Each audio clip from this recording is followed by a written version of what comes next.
السلام علیکم ناظرین، میں ہوں عمر دراز صابری، آپ دیکھ رہے ہیں سٹی ون نیوز۔ خبر شامل کرتے ہیں پتوکی سے۔ پتوکی حلہ بائی پاس پر بنو سہارا فاؤنڈیشن ٹرسٹ کا آج افتتاح ہوا، جس کے مہمان خصوصی چیئرمین عثمان ایوب، صدر نعیم رضا چوہان، سینئر صحافی چودھری عبدالباسط، پروفیسر امین صاحب، ماسٹر عامر شہزاد، عبدالرزاق عرف پولا جٹ، ارشد بٹی، اظہر جٹ، سردار فرید جٹ، صدی احمد، ڈاکٹر اکرم تھے۔ صدر نے بتایا کہ اس فاؤنڈیشن سے غریب بچیوں کی شادی، یتیم بچوں کی تعلیم اور بلڈ ڈونیشن کا پورا خرچہ اٹھایا جائے گا۔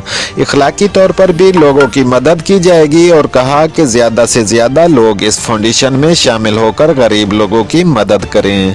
رپورٹ کر رہے ہیں bureau chief Abdul Basit, city one news Kasur سے۔